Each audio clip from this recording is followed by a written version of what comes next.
Munculnya Jokowi adalah kecelakaan. Negara tetangga seperti Singapura, Australia, dan Malaysia itu sama sekali tidak mengira kalau Jokowi begitu galak dan gila. Mereka menganggap sama. Paling ya Presiden Indonesia gitu-gitu aja. Kita suap aja nanti dia supaya diam. Yang penting kaya. Yang penting biarkan Indonesia tidur selamanya. Perhatikan saja pidato Perdana Menteri Singapura waktu berjumpa Jokowi di awal-awal jabatannya. Last week I was in Indonesia. I met President Jokowi. He asked me to ask Singapore companies to invest more in Indonesia. They need infrastructure, they have projects, they want Singapore companies to come in. We are already Indonesia's biggest foreign investor. They are 50 times bigger than us, 250 million people. From time to time they remind us of that. But to make investments, to help with their economy, they think, well, this little guy, he can make a contribution, he can help us. That's not bad. Tetapi pelan-pelan para negara tetangga kaget melihat sepak terjang Jokowi yang brutal. Dia mendadak muncul sebagai sosok lain yang sama sekali tidak dikira. Tiba-tiba Jokowi memberlakukan tax amnesty atau pengampunan pajak untuk uang orang Indonesia yang selama ini diparkir di luar negeri. Singapura jelas panik. Karena banyak sekali orang Indonesia yang simpan duit mereka di bank-bank Singapura yang membuat bank mereka kaya raya. Kalau kebijakan tax amnesty diberlakukan, maka triliunan rupiah dana yang diparkir di negara mereka bisa pulang ke Indonesia. Dan itu bisa mengganggu sistem ekonomi di Singapura. Meskipun tidak akan membuat Singapura bangkrut karena mereka sudah terlalu kuat. Tapi cukuplah membuat Singapura meriang dan berpikir ulang bahwa Jokowi bukanlah orang sembarangan.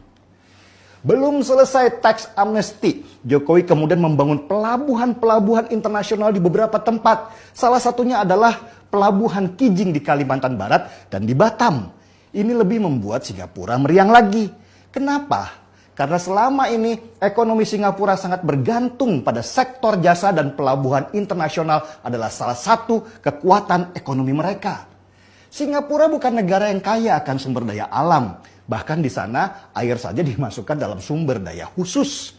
Karena itu ketika Indonesia, negara yang kaya sumber daya alam, tiba-tiba pengen merebut sektor jasa yang selama ini jadi kekuatan Singapura, tentu mereka ribut.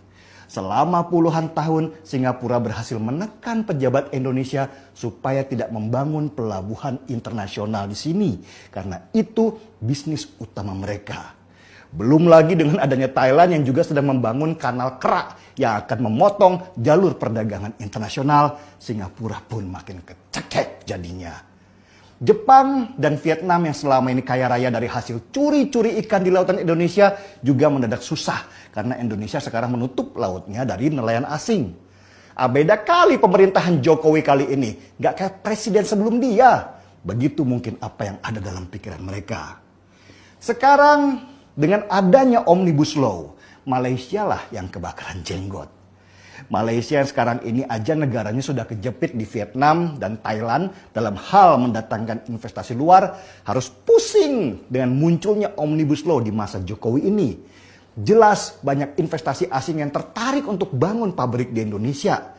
Selain tenaga kerjanya bisa jadi lebih rendah, kemudahan pun akan banyak didapatkan investor supaya mereka mau buka di sini.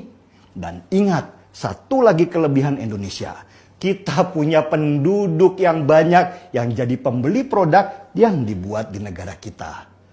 Itulah kenapa salah satu anggota parlemen Malaysia, Charles Santiago, ikut-ikutan protes munculnya Omnibus Law.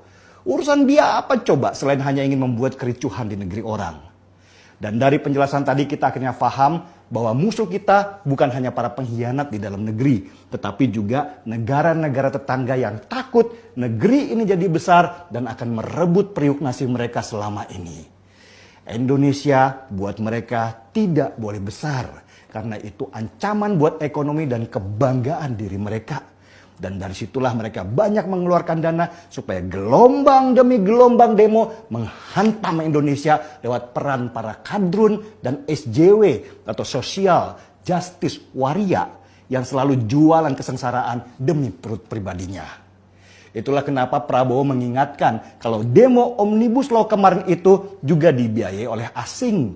Ya mereka itu, negara-negara yang selama ini mengambil keuntungan dari tidurnya Indonesia dan sekarang terancam dengan bangkitnya singa dari Asia.